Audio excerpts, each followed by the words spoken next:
Hello everyone. तो आज हम सीमा सिनी की डिगिंग पोएम को डिस्कस करने जा रहे हैं। लास्ट वीडियो में मैंने सीमा सिनी के बारे में, उसके बायोग्राफी, उसकी थीम और उसने कौन कौन से वर्क्स लिखे हैं वो मैंने आपके साथ डिस्कस किया था।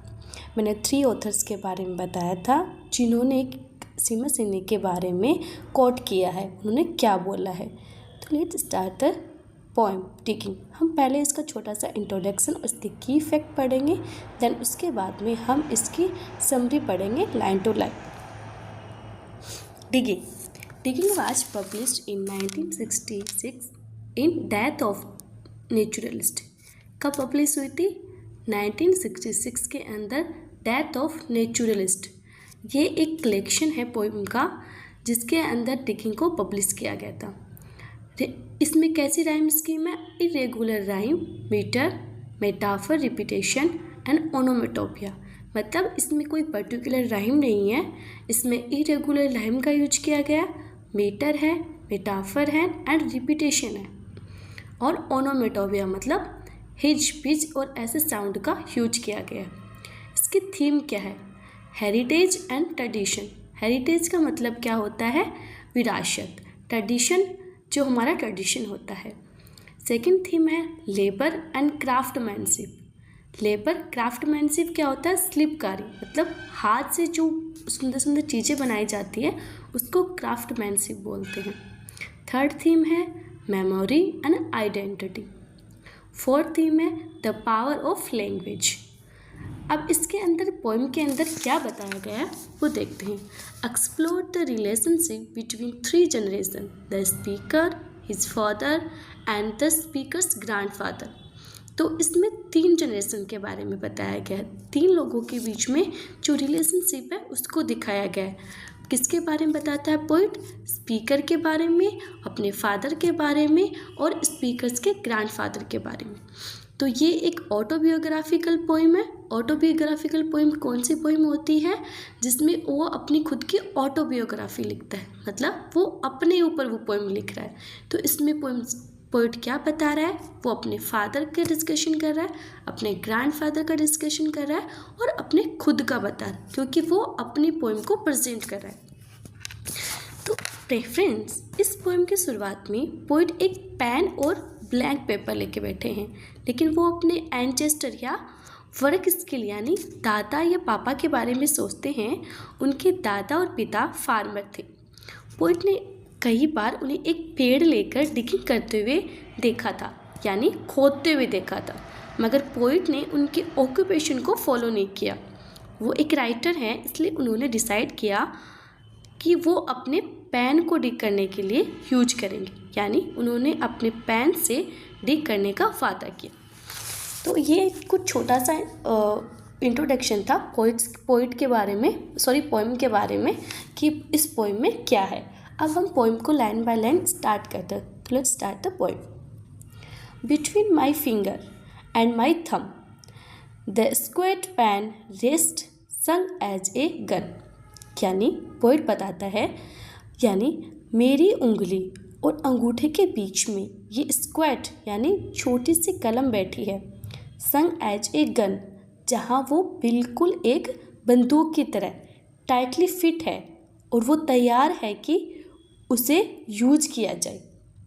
Under my window a clean respiring sound. मेरी खिड़की के बाहर एक साफ कर्कश आवाज़ आ रही है। क्लीन रेस्पिंग का मतलब साउंड का मतलब होता है साफ कर्कश आवाज़। When the spade sinks into gravelly ground, जब एक स्पेड उस पथरीली जमीन में दबता है, स्पेड के टकराने से एक आवाज़ आती है। My father digging, I look down, मेरे पिता जमीन को डिग कर रहे हैं, मतलब उसे खोद रहे हैं। मैं नीचे देखता हूँ, मतलब उस खिड़की से, यानी कि मैं खिड़की के बाहर देखता हूँ तो क्या नज़ारा देखता हूँ? मेरे पिता उस पथरीली ज़मीन को एक स्पेड से खोद रहे हैं, यानी उसको डिग कर रहे हैं। Till the straining rump among the flower bed bends low. और ये वे तब तक करते हैं जब तक उनकी कमर फूलों की क्यारियों के बीच झुक जाती है। स्टैंडिंग रैम्प यानी झुकी हुई कमर। कम्स I'm 20 year away, और मैं 20 साल पहले की इस बात को याद करता हूँ। Stopping in rhyme through potato drill where he was digging, जब वो एक राहिम में बार बार स्टॉप करते थे यानी नीचे झुकते थे और आलू की क्यारियों को डिप करते थे, उन्हें खोदते थे। ये 20 साल पहले की बात कर रही हैं जो मुझे अब जाके याद आ रही है। The coarse boot nestled on the lug the shaft, उनको वो पुराना जूता उस सेफ्ट पर यानी उस पेड़ पर जहाँ से वो खोद रहे हैं उस लग पर पीछे के हिस्से पर टिका हुआ था, यानी उनका पेड़ जो था वो उस पेड़ के पीछे के हिस्से पर टिका हुआ था। Against the inside knee was levered formally, और अपने घुटने के अंदरी हिस्से से उन्होंने उसे कसकर दबाया हुआ था, यानी अपनी पूरी ताकत लगाकर वो डिग कर रहे थे। किसको? आलू की क्यारियों में। He rooted out tall tops buried the bright edge deep, यानी वो उस आलूओं को ज़मीन से बाहर खींचते थे। जो लंबे लंबे पौधे थे वो आलू के, और फिर नए गहरे गड्ढे बनाते थे। To scatter new potatoes that we picked, और फिर उन आलूओं को दोबारा बोते थे जिन्हें हमने चुना था। Loving their cool hardness in our hand, और हमें बहुत अच्छा लगता था कि वो हमारे हाथ में कितना ठंडा है, कितना कड़ा है, यानी कि वो पोटैटोज कैसे हैं। ये सब पोइट के बचपन की बातें हैं जो उसे अब जाकर याद आ रही है कि किस तरह उसके पिता आलू बोया करते थे और वो उसकी हेल्प करता था। By God the old man could handle a spade, यानी मेरे भगवान, मेरे बूढ़े आदमी को, मेरे पिता को एक स्पेड यूज करना आता था। किसको? मेरे पिता को एक स्पेड यूज करना आता था। Just like his old man, बिल्कुल एक बूढ़े आदमी की तरह, उनके पिता की तरह, यानी मेरे पिता और मेरे दादा दोनों को ही स्पेड यूज करना आता था। उन्हें डिग करना, खोदना अच्छे से आता था। My grandfather cut more turf in a day than any other man और Toner's bog. Friends, Toner bog उनके गांव का नाम है। तो पोइट कहते हैं कि मेरे दादाजी एक दिन में हमारे गांव के किसी भी इंसान से ज़्यादा टर्फ यानी घास काट लेते थे। इतने अच्छे से काटते थे वो अपने काम को। Once I carried him milk in a बोतल, और एक दिन मैं उनके लिए एक दूध की बोतल ले गया। मैं किसके लिए ले गया? मैं अपने दादाजी के लिए एक दूध की बोतल ले गया। क्रॉक्ड स्लोपरी विथ पेपर, जिसे मैंने एक कागज़ के टुकड़े से बांधा था, बहुत ही carelessly. He straightened up to drink it then fell to right away, यानी वो सीधे खड़े हुए थे उन्हें पीने के लिए, और फिर तुरंत उन्होंने अपना काम शुरू कर दिया। उसे पीकर वो थोड़ी भी देर के लिए रुके नहीं। निकिंग एंड स्लाइसिंग नीटली, यानी कि वो बहुत ही सफाई से अच्छे से घास काटते थे। Having swords over his shoulder, और जो मिट्टी थी, जो सॉर्ड्स थे उन्होंने खोदी थी, उसे अपने कंधों के ऊपर से फेंक दिया करते थे। वो इतने स्ट्रोंग थे, इतने ताकतवर थे।